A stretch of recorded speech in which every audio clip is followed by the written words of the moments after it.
ever. They're so stupid, they make this guy look like a genius.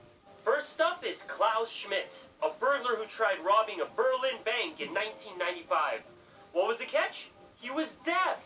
Bank employees noticed him acting super strange during the robbery, and when he was asked if he needed a bag, he replied with, "You're damn right it's a real gun." So, they just casually set off the security alarm. Apparently, while it was going off, Schmidt was calm and oblivious to everything that was going on, until the police arrived and arrested him. What's even funnier is that later on, he tried suing the bank for exploiting his disability. I don't think this worked out too well for him. Number 11. In 2008, 18-year-old Ruben Zarate entered a Chicago muffler shop with a gun and demanded some money. Problem is, most of it was in a safe that only the manager could open, who wasn't even in at the time. So, this genius left his phone number with employees and told him to call later once the manager got back. Workers called police first, then called Zarate. Once he arrived, a load of cops were waiting there for him, and they had a little shootout. It eventually ended in Zarate's arrest. Number 10. This is Zachary Tentoni, who stole a woman's wallet in 2013 and left behind 2 bags of his own during the process. And you'll never guess what was in them. His birth certificate and a letter from his mom. Man, he made it so easy for the cops that this alone makes him deserve to go to jail. When officers were questioning him, he pretended he was someone else by giving a false name and birthday. But that obviously didn't work out too well, since a victim was able to identify him pretty easily. Number 9. On March 23rd, 2010, Albert Bailey and his accomplice decided to rob a bank in Fairfield, Connecticut. But you know what? These fellas were courteous enough to call the bank beforehand and inform them of their robbery, with the intention of giving the employees enough time to get the money ready. Just a few minutes after the phone call, Bailey sent in his accomplice to collect the cash, but in the meantime, a bank employee was already on the phone with the police to let him know what was going on. I'm sure you can guess what happened next. Number 8. In 2011, the Derbyshire police lured in a bunch of criminals who had been evading arrest for some time by offering them some free beer. These guys thought, sure, why not? I love beer. 19 criminals tried collecting their winnings, but once they showed up to the pickup location, they were served a 6-pack of put you in prison Pilsner and lock you up lager. Number 7. So you'd think a good getaway vehicle is a must when pulling off a successful heist. Well, a group of thieves in Colombia decided to use a damn donkey. But wait, it gets better. The donkey was stolen about 12 hours before the main robbery, which actually went pretty smoothly. This group of idiots was able to successfully steal a bunch of rum and food from a convenience store, then loaded up the donkey with their goods. But when they tried getting away, the donkey acted up and refused to leave, and made so much noise that it attracted a ton of attention from some nearby cops, which forced the robbers to flee on foot and leave behind all their stolen stuff. What's more is that the donkey was the one that ended up getting detained for about 12 hours before it was returned to its owner. Poor donkey. Number 6.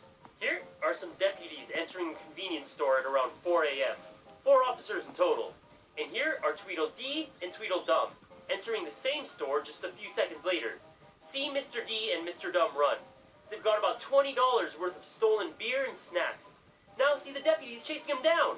Is it just me, or does free booze seem like a common theme behind all these stupid criminals? Number 5.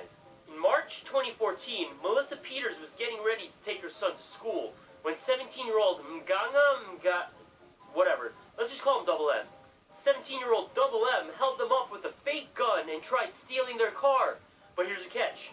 The car had a manual transmission, and Double M had no idea how to drive it. So, he ended up tinkering with it for a solid 7 minutes or so, and only managed to turn on its headlights and windshield wipers. In the meantime, a neighbor was on the phone with authorities, informing them of what was going on right in front of her very eyes. When the cops showed up about 8 minutes later, they found an empty car sliding away into a neighbor's yard, where it knocked over a fence.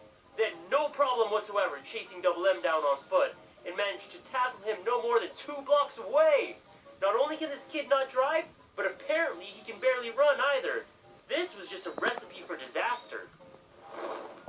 Number 4. British burglar Darren Kimpton broke into a house that had already been burglarized earlier that night. So when he arrived, there were already cops there interviewing the resident about the crime that occurred before Darren's break-in. On top of that, he also tried breaking into another nearby house that same day, and in doing so, managed to cut himself on some glass he broke and left blood at the scene, which cops used to link him to both burglaries.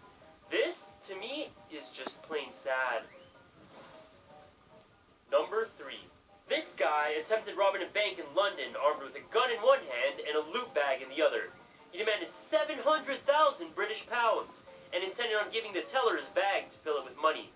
I'm assuming the adrenaline rush of it all had him severely confused, because instead of handing over his bag, he gave the teller his gun instead.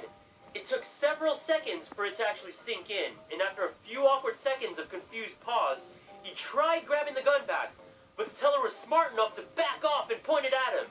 He made a run for it and managed to snag a free bike on the way out, which he used to get away. Good effort, sir. Good effort. Number 2. 20-year-old Michael Baker is shown here seconding gas from a cop car in Kentucky while giving the camera the finger. After successfully getting away with the prank, this young genius thought it'd be a good idea to post the photo on Facebook. Kensington police soon found out about it and pretty quickly took him to jail. And now for our number 1 dumbest criminal ever. For more videos, subscribe here. Meet Dennis Hawkins, a 48-year-old Pittsburgh man who shoplifted a BB gun from Kmart, then used it to rob a bank. But here's where it gets good. When he robbed the bank, he attempted to look like a girl by dressing in clown pants